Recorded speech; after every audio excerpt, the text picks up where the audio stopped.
Inconcevable. Comment comprendre l'inconcevable? En découvrant les 4 grands principes de la perversion narcissique à travers l'histoire de Teia et ses 20 ans d'emprise personnelle et professionnelle.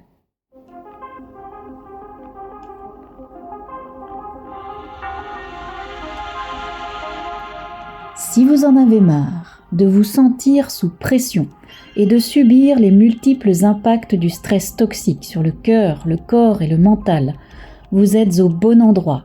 Bienvenue dans l'univers du podcast Hors de portée, qui vous insuffle l'art discret de désamorcer l'emprise, la domination, les violences invisibles et leurs douloureuses répercussions.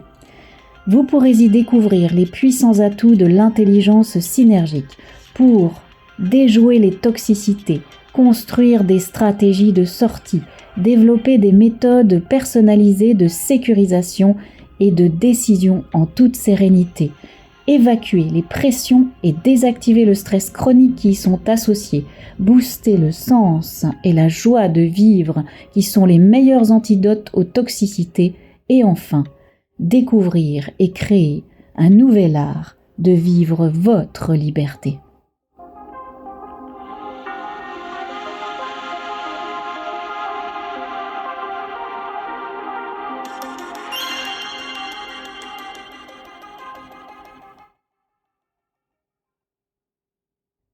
Inconcevable. Pour Teia, les 20 ans d'enfermement marital, énergétique, émotionnel, financier, matériel et professionnel se sont terminés en violence physique et juridique, assortis de mensonges, de trahisons, de coups par derrière, d'inversion des rôles, bref, ce qu'on nomme la manipulation perverse à un degré qu'on ne soupçonne pas. Tant son patient montage est dilué et insidieusement insufflé à l'aide de 4 grands principes bien calculés. Le premier grand principe, c'est la lune de miel, une connexion qui se veut exceptionnelle avec le partenaire idéal. Qui n'a pas ressenti cette envie tellement sécurisante de se confier, de tout confier à quelqu'un qui vous a séduit, qui ressemble à une âme sœur et a l'air de vous aimer profondément dès le premier regard, comme un coup de foudre incroyable et inattendu. Le deuxième grand principe, c'est l'alternance progressive du chaud et du froid, et l'insidieuse multiplication de petites scènes d'humiliation qui paraissent anodines ou humoristiques. Vous savez, celles qui génèrent l'impression désagréable des sarcasmes jugeants, mais où n'ose rien dire parce que tout le monde semble en rire. Le troisième principe passe un cran au-dessus. C'est la cuisine du bouillon de la peur, semi-consciente, et des représailles croissantes, associées à la culture du syndrome de Stockholm. Là encore, regardez cette sensation qui vous noue le ventre et la gorge, car vous devinez ce qui peut vous arriver malgré vos efforts constants de répondre parfaitement à toutes les attentes qui pèsent sur vos épaules. Le quatrième grand principe, c'est le langoureux et patient travail de sape, du libre arbitre, de son identité profonde et de la liberté d'être soi. Il est calculé dans ses moindres détails pour créer et cultiver un sentiment confus de qui on est, associé à une forme de doute croissant sur soi et sa santé mentale. Lorsqu'on doute constamment de ce qu'on aime ou non, de ce qu'il est bon de dire ou non, de ce qui est bon de faire ou non, comment on doit le faire, et qu'on a constamment besoin d'une validation, ou encore qu'on a l'impression d'aimer exactement les mêmes choses que l'autre, un plat, une couleur, une activité, sans réelle distinction de ses propres envies, il est urgent de s'y pencher sérieusement. Demandez-vous où se situent vos limites personnelles. Sont-elles clairement définies, exprimées et surtout respectées?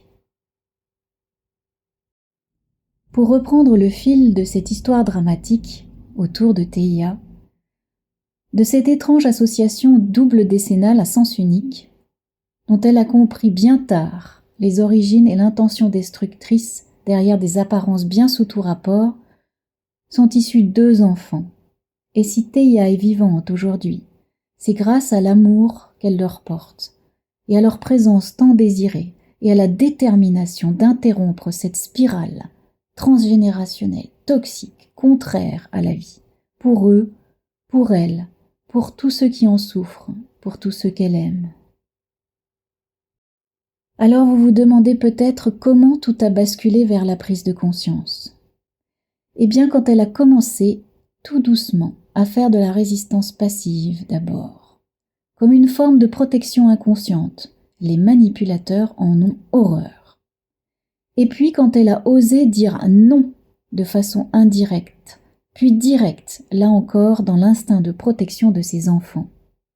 Ce qui a évidemment eu pour effet d'accroître et de multiplier les formes de violence, les pseudo-urgences et le poids de l'oppression. Mais c'est aussi ce qui a déclenché ces démarches auprès des différents professionnels, de l'assistante sociale aux avocats en passant par les thérapeutes et psys, avec chacun sa spécialité et son domaine de compétence. Pour comprendre quoi? Pour comprendre tout ce qu'elle pensait mal faire. Elle a rencontré plusieurs professionnels, d'abord sans comprendre. Certains lui ont dit que c'était de sa faute, qu'elle n'était pas assez féminine envers son conjoint, et même qu'elle ne devait jamais dire non à un homme, surtout pas de façon frontale. En effet, vu les violences physiques qui s'en sont suivies, mais une petite voix soufflait aux oreilles de Théia. On est quand même au XXIe siècle, vous êtes sûr? J'ai du mal à comprendre. Dans un prochain épisode, je vous raconterai les belles métaphores d'acceptation insidieuse qui ont été suggérées à Théia pour rester dans une forme de soumission qui se voudrait acceptable. Désespérée, Théia a galéré d'un professionnel à l'autre, jusqu'à ce qu'un jour elle entende, à la fin d'une nouvelle première séance, une énième première séance. Il n'y a plus rien de naturel entre vous, plus rien n'a de sens pour vous, vous êtes en danger. Attention aux crimes passionnels. Électrochoc psychique. Là, elle a juste compris que c'était encore plus grave qu'elle ne pensait. Elle a eu la sensation que tout lui tombait dessus. Burnout, bore-out. Mais ça, c'était juste exprimé au lieu de continuer à s'imprimer dans son ADN, parce qu'elle y baignait déjà, sans le savoir. Bref, Théia était tout simplement out, avec un choix en noir et blanc à faire, dans le gris. Devait-elle continuer à vivre avec une montagne à gravir, dans un épais brouillard, sans équipement, dans d'épuisants combats forcés? Ou bien se laisserait-elle mourir à petit feu comme la grenouille dans sa confortable mijoteuse, dont on fait lentement chauffer l'eau jusqu'à bouillir, puis s'évaporer en asséchant tout dans le fond? Théia a 2 enfants, tant désirés, tant aimés, et elle a des proches, même s'ils se sont éloignés, qu'elle aime. La vie l'a appelée plus fort. Qui ne souhaite pas protéger les siens, et particulièrement ses enfants, pour qu'ils puissent se construire, ou au moins se reconstruire dans la sécurité, vers la liberté d'être soi?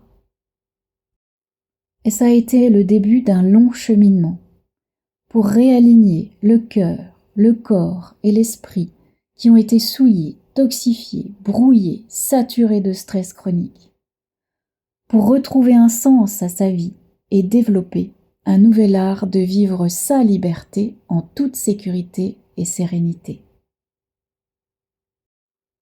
À travers le podcast Hors de portée, ou le Freecast, dont le nom est si évocateur, nous avons souhaité partager ensemble ce que Théia aurait voulu savoir et comprendre plus tôt, et quel levier de ressources elle aurait pu activer dès le départ face à une telle ampleur de stress pour gagner un temps précieux sur sa vie. Il pourra intéresser tous ceux et celles qui sont confrontés à l'inflation du stress contemporain qui jouxte en permanence le stress chronique jusqu'à la toxicité, quel qu'en soit le degré. D'ailleurs, si vous souhaitez faire un état des lieux de potentiels impacts toxiques sur votre corps, je propose un questionnaire d'évaluation du stress corporel que vous pouvez obtenir gratuitement sur simple demande par mail à l'adresse indiquée dans la description.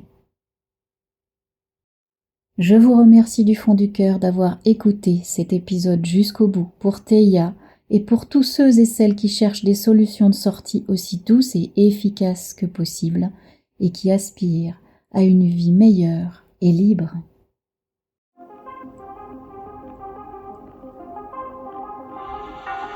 Vous venez d'écouter un épisode du FreeCast Hors de portée, l'art discret de désamorcer les toxicités et leurs répercussions. Si ces mots ont touché une part de vous, c'est peut-être que vous naviguez dans un contexte de stress chronique ou une forme de toxicité, de près ou de loin, et qu'il est temps de réaligner cœur, corps et esprit pour mettre l'intelligence synergique au service de votre liberté intérieure.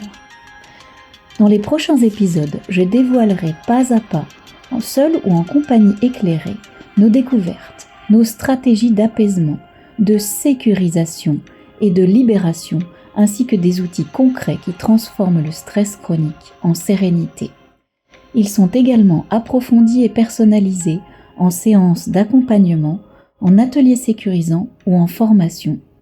Pour nous aider à faire bouger les lignes vers l'humanisation, vous êtes invités à vous abonner, à liker et à partager vos questions ou votre témoignage en commentaire, ou par mail en toute discrétion, via l'adresse indiquée dans la description. L'expression libre dans un contexte de douceur sécurisante est déjà un pas vers des solutions de libération. Merci pour votre écoute attentive et pour cette précieuse invitation à vous écouter. Je vous souhaite une belle journée pleine de respect, d'espoir, de joie et de paix qui sont les meilleurs antidotes aux toxicités. On se retrouve très bientôt sur la route du sens pour cultiver ensemble un nouvel art de vivre votre liberté.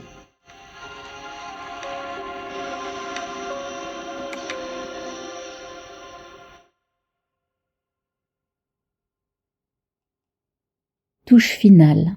Les situations présentées dans ce podcast sont anonymisées et retravaillées pour les besoins de l'analyse. Même si elles sont inspirées de certaines réalités, comme dans les films, elles conservent la subjectivité de la fiction et celle de l'auteur, sans compter la perception des auditeurs.